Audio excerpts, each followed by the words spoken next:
Hi, and welcome to this video. This video is going to be me talking about Destiny game design and map design, or all-around game design, which is what made me personally want to make video games, because of all the things I've seen made for this game, and just the different tweaks here and there to overall gameplay, and just the beauty that's in the environment. Uh, I'm going to first talk about the different areas, and then I'm going to talk about gameplay.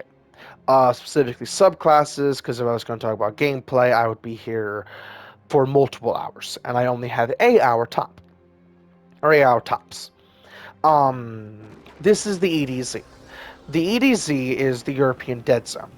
It is a European town, which is obvious by European Dead Zone, that has been absolutely desecrated or demolished by alien invaders from higher planes of existence.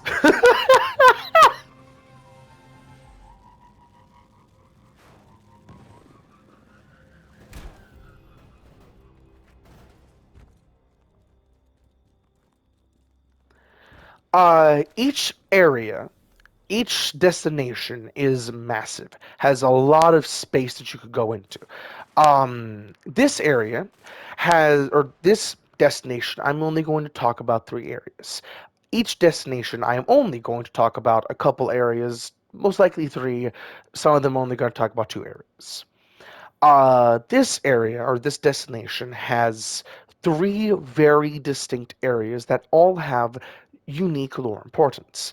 The first area is where Debrim is. Throstland is where you typically will go, or the first area you go in the EDZ for the campaign. I think it's also for the New Light campaign as well. It was for the Destiny 2 vanilla campaign. Don't know what it is for the New Light.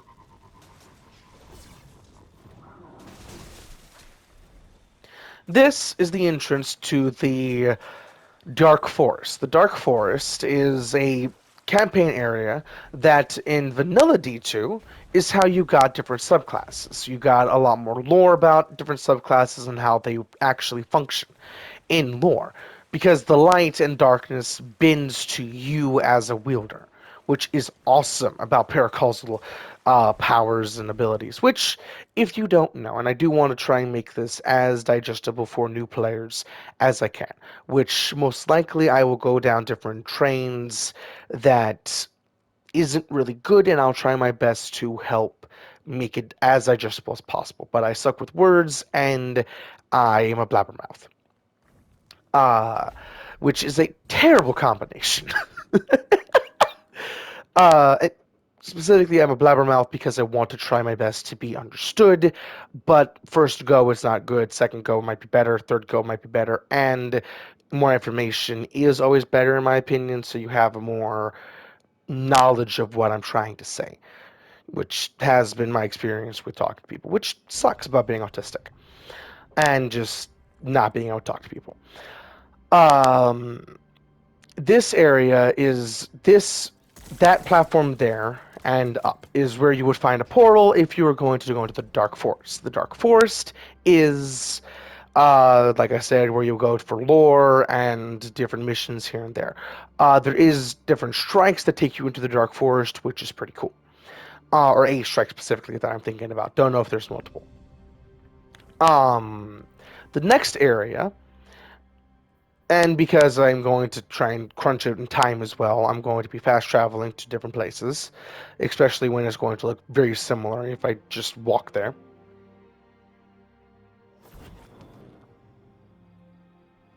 This is Firebase Hades, or Sunken Isles. Over there is Firebase Hades.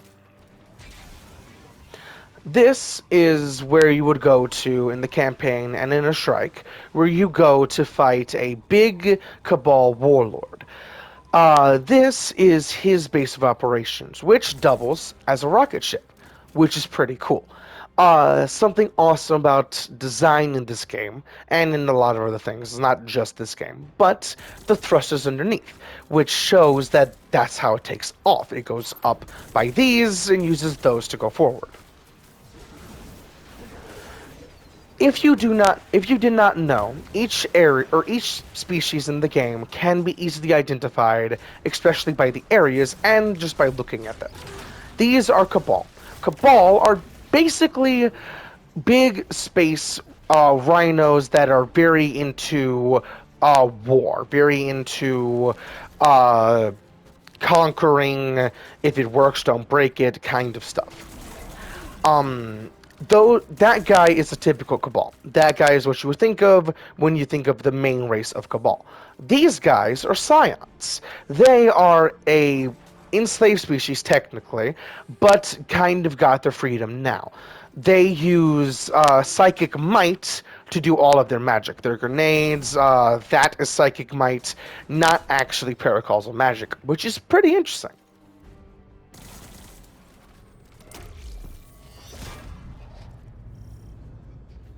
All forces in the field. We have sightings of Red Legion infiltrators on their way.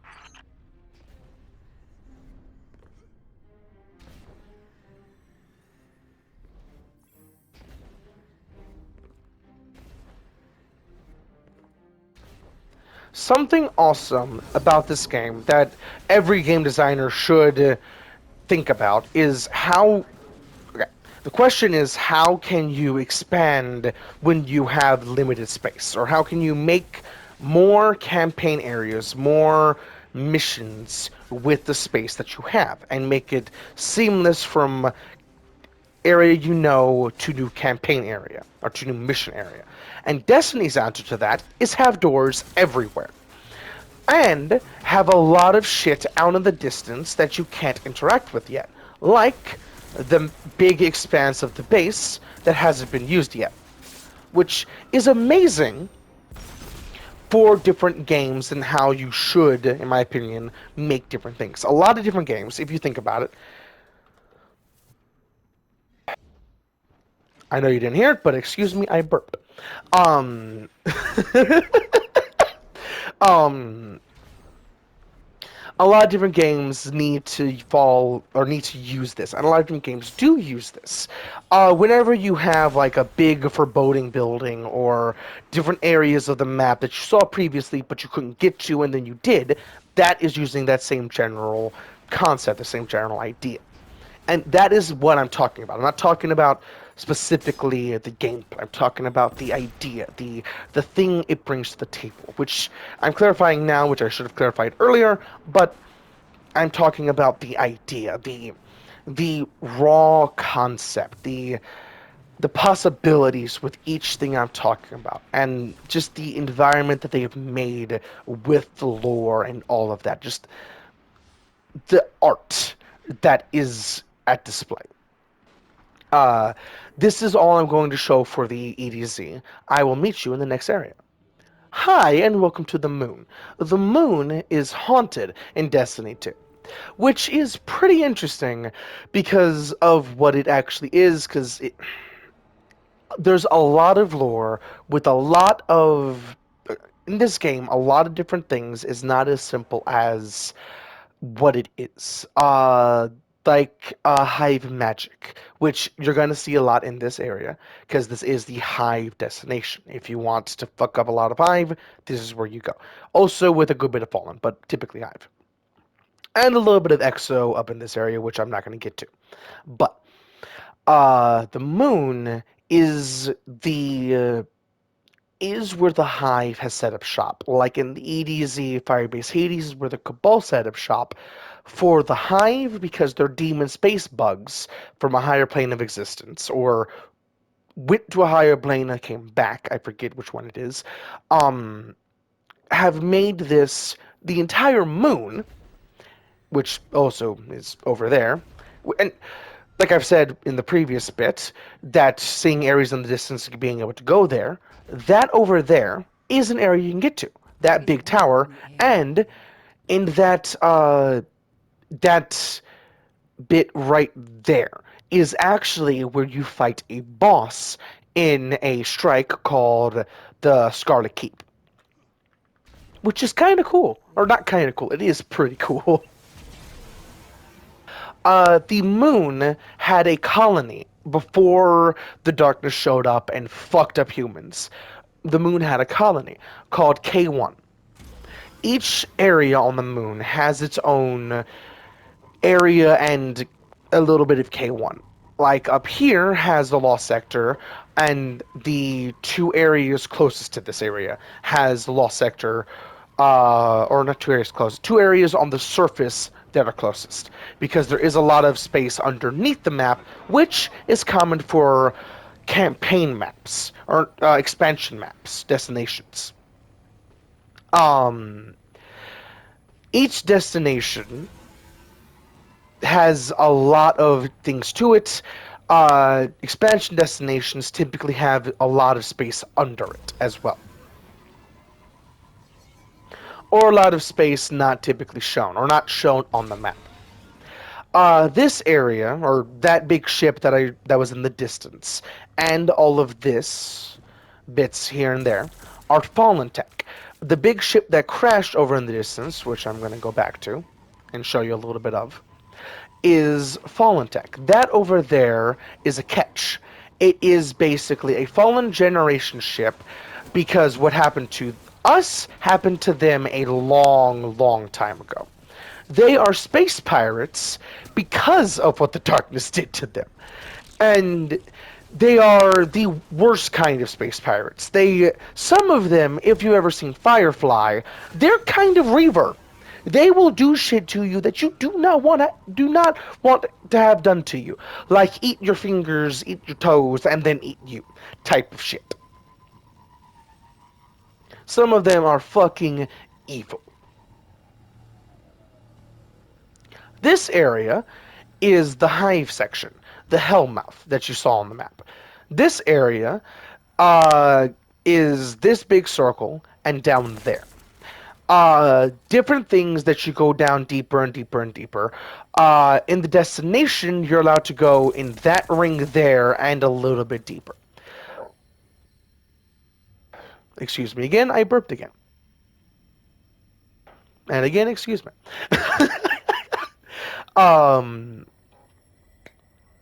in the newest added raid for Destiny 2, there is a way to get down to the very bottom of the Hellmouth, which is a I'm not going to go into very big detail, but it is the beginning to a god of I forget is it a okay the son of a god of gods like Zeus for the Hive Pantheon is the son or down there is where you fight any of the other gods, technically. Actually, how do I put this in ways you would understand as just a typical random viewer? Down there is where you fight Hercules of the Zeus or of the Zeus pantheon. Tech for comparison. Um, there's other gods of the Hive pantheon that all do different things, and there is actually a god, technically, that got shunned by the others because he actually did heresy by Hive standards, which is saying something. Um,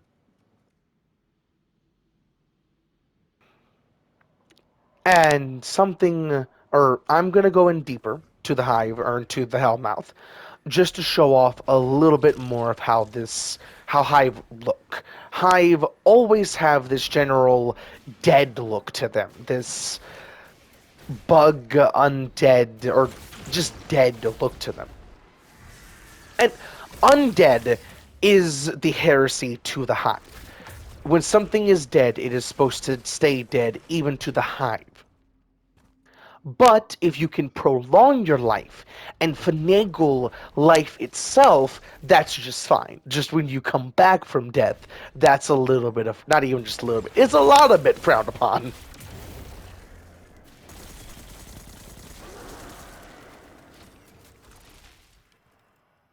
Um, this, every hive area, every, how to put this? every destination that has Hive looks generally the same, but for the area itself. But each place in Hive destination is very distinctly different. Like here, there's a room that is pitch black that you hear things crawling around everywhere when it's just shadows. Um, a big area that you see, actually, I can show you that area. A big area, or that's way deeper down. That's taking up too much time. There is a lot of areas in the moon and the Hellmouth specifically, in different areas around it, that just show in in visual storytelling how downright terrifying the Hive truly are and what they are capable of as a species. Because they hollowed out the fucking moon. They hollowed it out. They did diabolical experiments to all sorts of things and have piles of bones just everywhere. Uh, I do not want to take up a lot of time, so I'm going to go to the next area. I will meet you there. Next destination. I will meet you there. Hi, and welcome to the Dreaming City. The Dreaming City is the only place, or one of the places in Destiny that technically does not exist. There is High Throne Worlds, which is basically the power of their war expanded a pocket dimension like you expand a balloon with air to having their own throne world or their own kingdom that they are immortal if you do not kill them in it. Or they are immortal unless you kill them in it. And that's one of the ways that you can have an area that technically does not exist. This is an area that technically does not exist because um, it is an area that is, or it is a destination that is the combined force of light and dark, which the light and dark are polar opposites, which is impressive that somebody got them to work together even in the slightest. The reason why there is big balls and big boom is because this destination is the only destination in Destiny that that actually cares about the day or the week of the month. Each week, the corruption, the big balls, and that big boom up there gets more and more. It gets progressed and progressed and progressed. Because this is at the end of the month, it is the highest taken corruption. Um, but it makes it my personal favorite time of the month to come here because I love the Taken and just how they look, what they do. Um, this area is absolutely fucking gorgeous. I love this destination. It is where I go if I just want to run around and just have fun exploring and just walking around. Because of just look at this shit.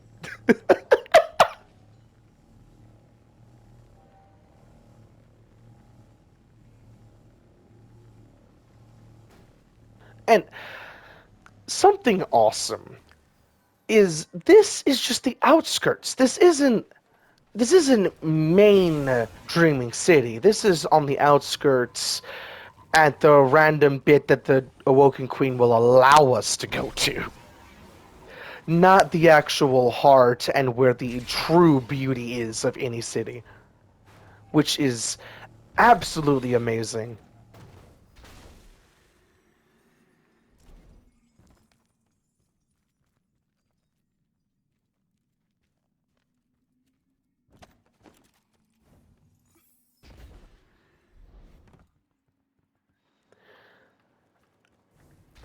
So imagine going into those areas if you were to, or there was a big pause between both things because I suck at talking, but it is the same idea. Because this is the outskirts of the Dreaming City, imagine going into those areas, going into the big exploded tower. Like, the or you technically do in a dungeon that I will actually show you here soon. It is the dungeon called the Shattered Throne on the Dreaming City. It is my personal favorite dungeon because it is completely taken.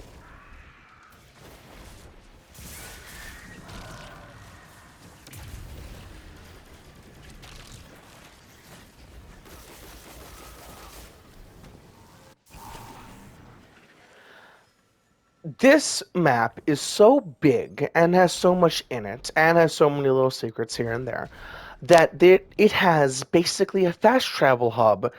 And because it doesn't have fast travel on the map like other maps have, which I'm going to show you, this is a fast travel hub, which also is your landing zone because you can just spawn here and can also fast travel there if you are already on the destination. The Dreaming City, however, doesn't have that. This is your closest equivalent, which, to be honest, I prefer because it's just fucking beautiful.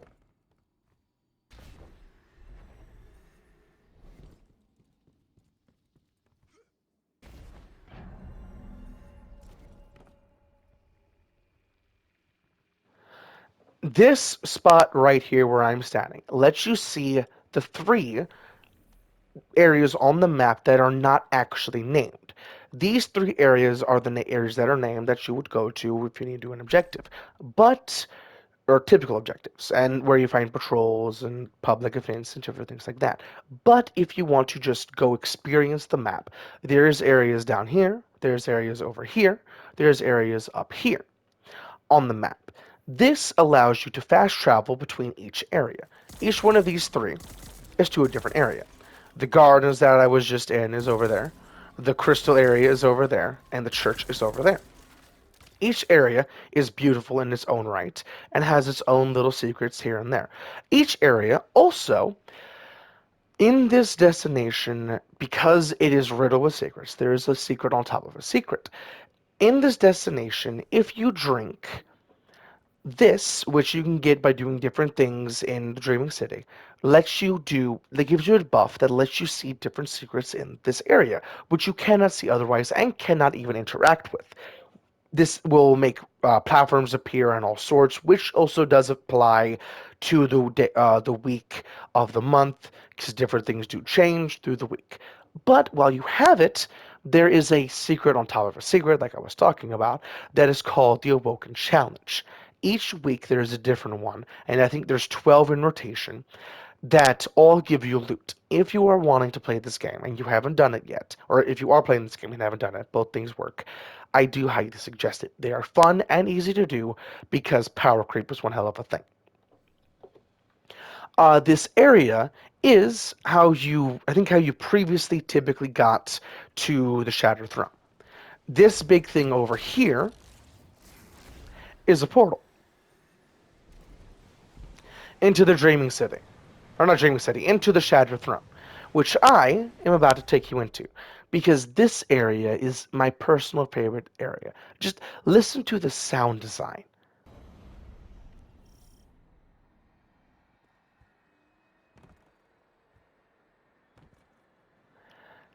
Just the fact that things echo here is so cool. Everything sounds a little different, a little distorted. Because technically, this is on a higher plane of existence than most things.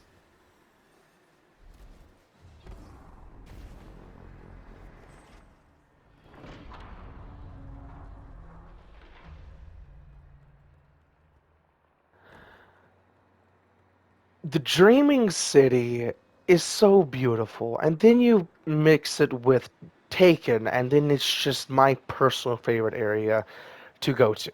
The Dreaming City is where I'd like to go to because I don't actually have an objective to complete.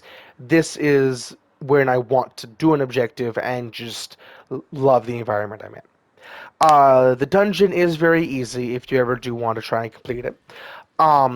You could do it solo, but it is maximum fire team up to 3 players. And this dungeon is very easy. If you just want to look it up, it's very easy to understand. It's mostly a matching game.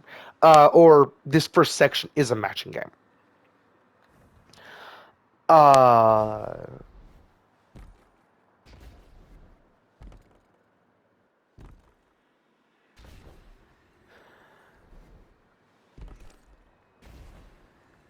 I love the sound design in this game. Just everything about this game.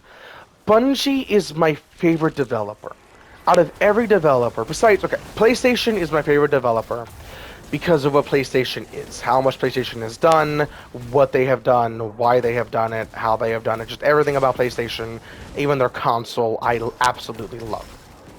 Like, for example, I will always be playing on PlayStation. I don't like PC, don't like Xbox, hate Xbox, don't like PC, love PlayStation. But Bungie makes the games that define me, made the games that define me as a person and as a gamer. I grew up playing Halo 1, 2, and 3, which are Bungie's Halos, which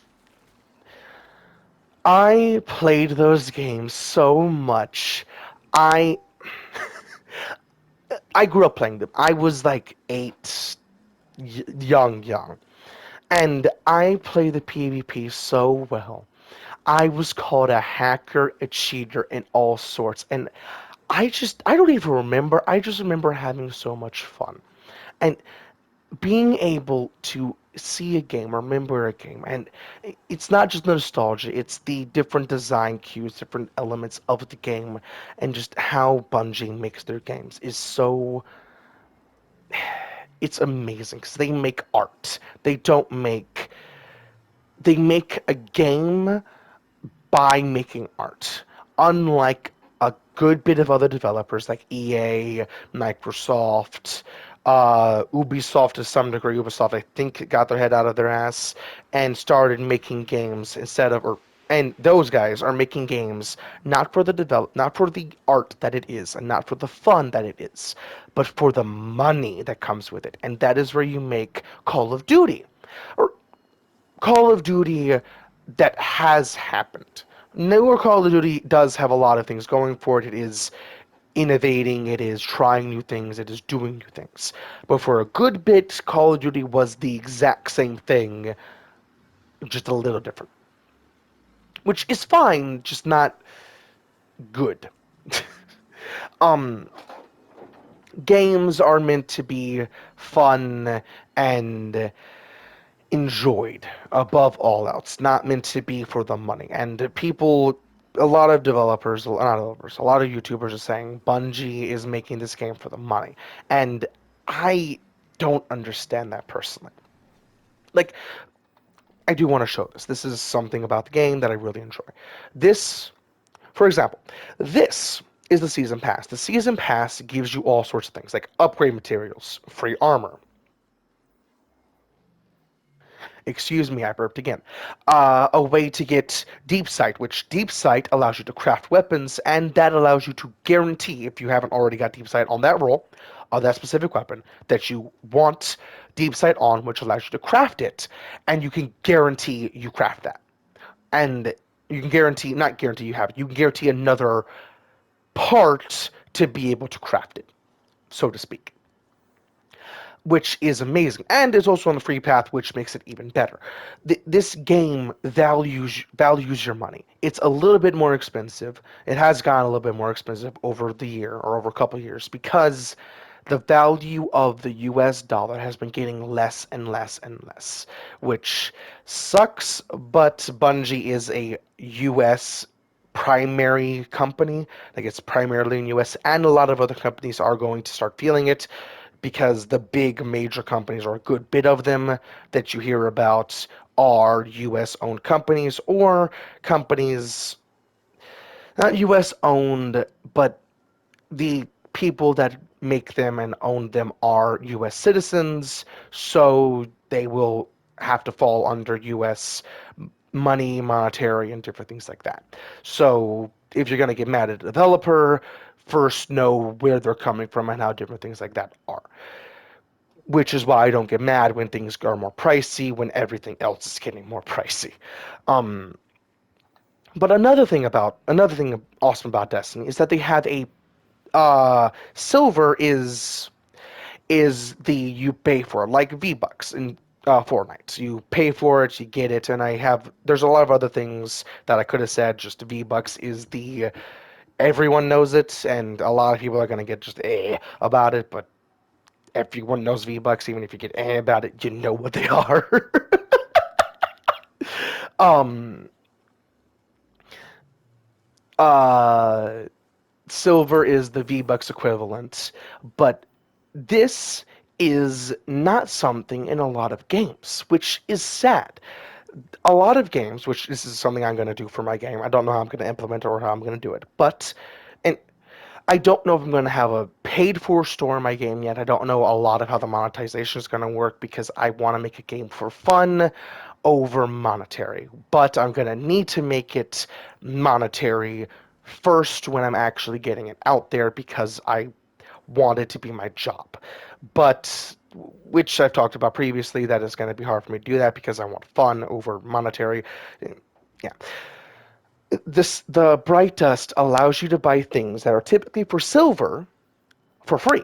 You can earn bright dust, which is amazing. A lot of things give you bright dust, like season pass things give you bright dust, like those. Those give you bright dust, and all you have to do is complete that objective, which is amazing. Um, uh,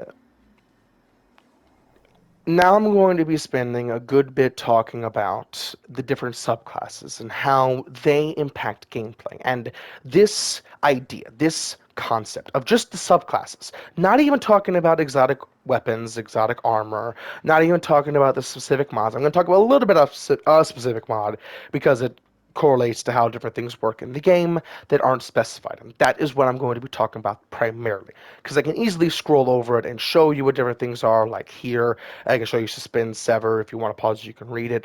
But I'm gonna talk to you about the things that aren't necessarily stated, which is absolutely my favorite part about different buffs and nerfs and different things about gameplay. Because not everything can be stated, and the best things are those that you figure out yourself. Like, for example, grapple. And before I talk about specific abilities, each subclass has their own flavor, their own thing that they do. The Strand subclass is one of the movement subclasses. The every subclass, every class with every subclass, every class experiences every subclass differently. Titans primarily make subclasses boiled down. I don't do it. I do have a little bit of it in my builds, but primarily I focus on different things than melee. But Titans are typically boiled down to how well they punch and their melee, which, to be honest, Titan melees are pretty fucking good, but that's what they do. Hunters are space wizards. They can manipulate each subclass in ways you wouldn't expect from the other two. Like the other two can't do half the shit they do. They can. Warlocks have the ability to manipulate subclasses into being absolutely fucking broken if you build and play properly with that specific playstyle you're wanting to do. Because, like I said, Space Wizard. The hunters are the devil may cry, the combo meter, the people if you want to be able to just the rogue, like all these different descriptors, the devil may cry, the combo guy, the rogue, all these different things work with different subclasses because has the hunter can do everything technically the warlock and titan can do, but differently. The hunter is primarily boiled down the trickster, the not trickster as in like trying to trick you, get things from you, but the one that does the most tricks, the one that does the most precision-based things, the one that does the most misdirection. That people, those, though the rogue. That's what a hunter is. They are incredibly potent with everything that they can, which which all of those different facets or all those different things is why I'm going to be talking about the subclasses, not the specific class abilities, just the subclasses, which each one has a lot of variety but a lot of similarity. Like, for example, Titan, or not Titan, like, for example, Strand gives you the ability to be the most mobile, make enemies the least mobile, or not the least, one of the ways to make them the least mobile, and, or, actually, no, wait, nope. It's not the least mobile, it's toss up between that and stasis, but, and also gives you a very good crowd control. This is primarily on movement and think the ninja and the samurai for how this subclass works. The ninja aspect is in grapple. If you want to read it, you can. But grapple, the cool thing about that is that it can be you can grapple to the very air in front of you. It will always be at a certain distance unless you hit a wall. But that grapple is not specified that you can do this, but your look input and your movement input both both play a big part in where you go and how you go there. I have been finagling it and trying to do cool things with it. I have done stuff called, or what I like to call the grapple slingshot.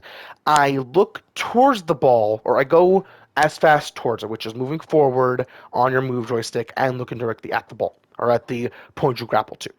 Looking at it until you get close enough to it, and then you move sideways while you're keeping your cursor on it, which allows you to keep forward momentum and giving you horizontal momentum, which allows you to slingshot off of it. And if you have strafe lift or another way to keep momentum, strafe lift is my personal favorite, and I don't know if other classes have an easy way to keep momentum as well as strafe lift does, because strafe lift is a double-edged blade, how well it keeps momentum. Um, but with that slingshot maneuver and strafe lift, you can get some serious distance. Like you've seen in the video. I think I've shown that off. Um, Something awesome though about each debuff, even Unravel is a debuff that can be used to also tell you where enemies are. When an enemy is unraveled, or when an enemy is about to be hit by unravel or hit by unravel, there's damage value. In PvP, you can use damage values to see where enemies are through walls. Unravel is a very good way to get an entire enemy weak all at once, because it's like a swarm of bees just all attacking, or wasp, or a swarming type of insect just going ham on an enemy. And then somebody gets too close, it will go to the next enemy kind of thing. And it's pretty fucking good for what you can do with it. And each subclass has their own flavor on control the battlefield, do damage over time, and keep me in the battle longer is the three main things that it can do. They all have different flavors, different varieties of how they do it, but this is Strand's variety. Um, Threadlings are the Threadlings are incredibly unique for Strand. They are very, very fun and very useful in gameplay. There's ways to build into them. Each way to build into them is different than the other. But a way to use them without even really building into them, just a way to use them, is in PvP and PvE. It can be applied to both, but primarily PvP. Is you can toss them towards a corner that you think an enemy's at. If they actually track towards them, because you can tell if they track towards an enemy or not, you can use that as a basically a ping system. I toss it out and I see where they are, like an echolocation, which is amazing if you can actually get that down. The best part about them is that they do decent damage on top of that amazing telling you where they are. Shackle Grenade is the easiest way to suspend for all subclasses, or not easiest way, but the primary way that you can have it without building into it. Suspend, if you want to raid, you can, but suspend is a timeout button for most enemies in the game. It is just I toss it on you, you're in timeout for a couple seconds. I can either deal with you or the enemy or another enemy that I had to deal with before you for some reason. But that's what it is. It was on launch kind of broken. They did rein it in with other subclass abilities.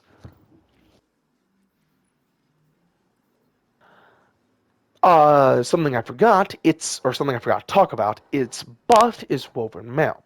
Woven Mail, because of its not being able, or taking the bottom part of the description of Woven Mail, that does not apply to PvP or PvE at all. PvE enemies only hit body shot values unless they can do, or yeah, only hit body shot values. They will not be able to do crits at all. I think they can get lucky and hit a crit, but that's not likely at all. But something awesome about Woven Mail, because of its damage resistance, which damage resistance, damage buffs, and damage debuffs, and debuffs that buff your damage to them, all of those have different values depending on what's actually doing it and if you're in PvE versus PvP. PvE values are typically a good bit lower than PvE. Or PvP, just make sure I say that correctly, PvP is typically a good bit lower than PvE. PvE, you're meant to feel like an unstoppable god. Typically, PvE or PvP, you're typically meant to feel like a super powered person fighting another super powered person, where you're gonna die as fast as you're gonna make somebody else die, which, depending on what you're doing, is either instant, almost instant, or you didn't kill them. Typical damage or typical TTK is around 1 second, but or 1 second or faster is 1 second is not good TTK, but that is a lot of weapons TTK, or a lot of high hitting, high damage per bullet, but not high rate of fire weapons. Is 1 second. And then it goes down from there for higher rate of fire, less damage, but this game and a lot of other games, one value off means a whole lot. Or one number off in damage means the world. Uh, I'm going to talk about the next subclass now. Solar is the immortal breaker. The I am immortal because of what I'm doing, and I also have a damage buff for all my weapons, which then I can get even more damage on top of that, depending on how I'm building into it, to just delete you as fast as fucking possible, with different ways to do different things.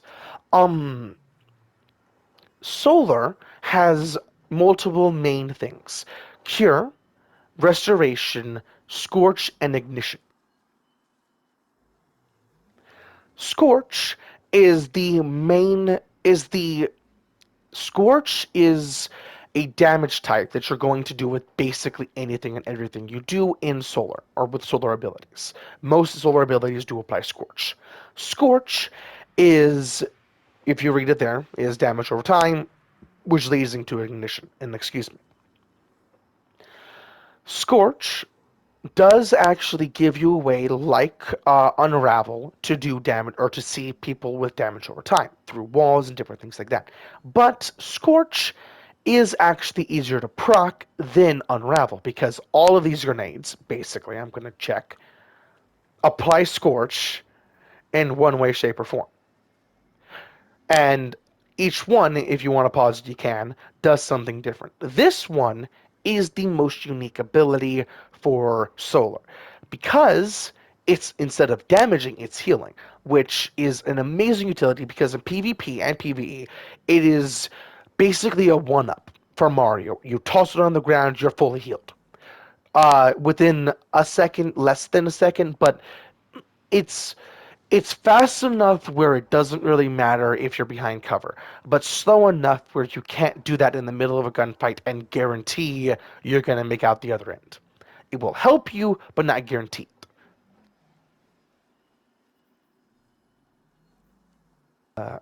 Cure is a very good way to constantly keep yourself up. And something awesome with things like this, with how the loop works, with just its package, you can make yourself immortal easily with Solar Titan.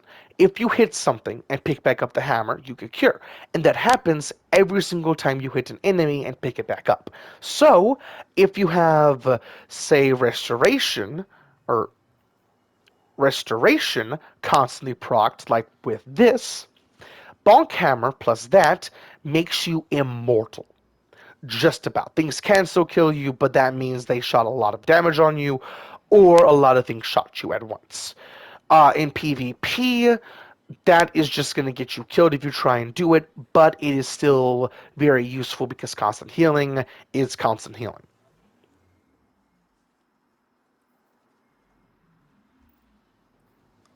Uh, Strand, or not Strand, Stasis is the go-to. I want to control this battlefield the most effectively. Titan Stasis is not that good. It's good. It's versatile. Just it's it has its own play style that you can't really change. It's make ice, keep going. It's make crystal, use crystal, keep going for Titan. There's ways to change that format, but it's typically going to be that for Titan. But um, Warlock, with in specifically in PvP, Warlock Stasis can give you guaranteed kills, basically. Sure, you do have to expend ability charges, but one ability charge can guarantee you, if you play your cards right, with this specific build I'm talking about, and just a typical build for Stasis Warlock for PvP, you can give yourself 3 guaranteed kills in PvP, which I call absolute bullshit on, but that is your entire kit. That is your build. That is what you are doing. So there is pros and cons to it, but it is absolutely fucking bullshit if they are good with it. Um, but Stasis does have Stasis crystals, which are pretty good, and Shatter. Stasis crystal, Stasis shard, and Shatter. And also slow. And wait, freeze, yeah, because that's freeze, then shatter. But the build up for stasis is the exact same basically for the build up for or the build up for slow is the exact same build up for scorch. Slow builds up to a freeze, which then can cause an shatter if you shatter the frozen target. You have to shatter the frozen target for it to give you a massive bump to damage.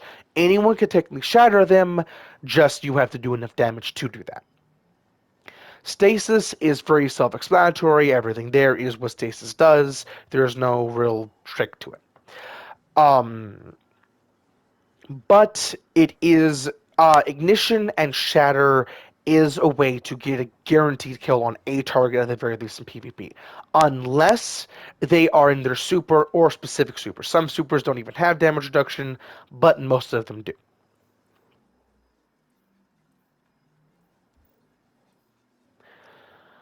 My personal favorite subclass, and why I am called purple, why I love being called purple, is purple. The purple subclass, and I've always just loved the color purple. Purple is royalty, is all sorts of things. Just this is my favorite purple ability set in anything. Void, Void is another way to become basically immortal, but by a different route, and a way to have okay. For Titan, it is a way to have constant health regen, constant overshield, and just being an absolute terror on the battlefield. which is my Demo Man build. Not what I have now, but there is ways to do it, and it is absolutely amazing when you can pull it off. But and that's only really in PvE. PvE, you can feel like an absolute badass. PvP, not so much because everyone's an absolute badass. When everyone's super, no one is. Um, for Void, there is the majority of what you're going to be doing is suppression, volatile, devour, and overshield. Devour is a subclass buff, which is absolutely broken. Devour, just making sure. Yeah, okay.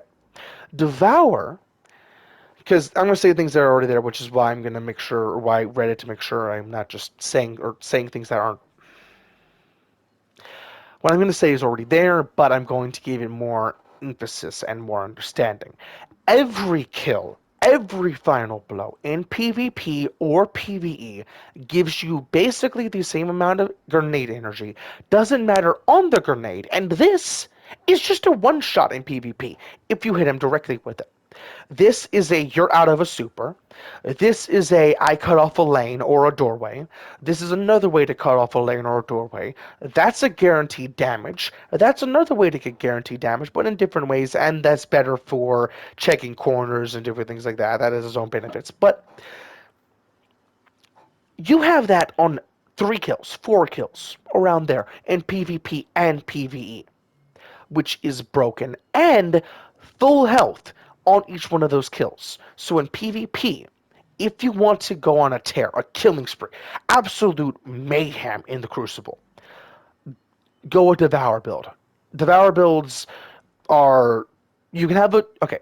Warlock has the easiest way to proc Devour, but every subclass can proc Devour, or every class can proc Devour with Echo of Starvation. Echo of Starvation is very easy to proc because of Orb of Power or Void Breach. Void Breach is very easy to proc depending on what you're doing, and Orb of Power is the most common thing you can make.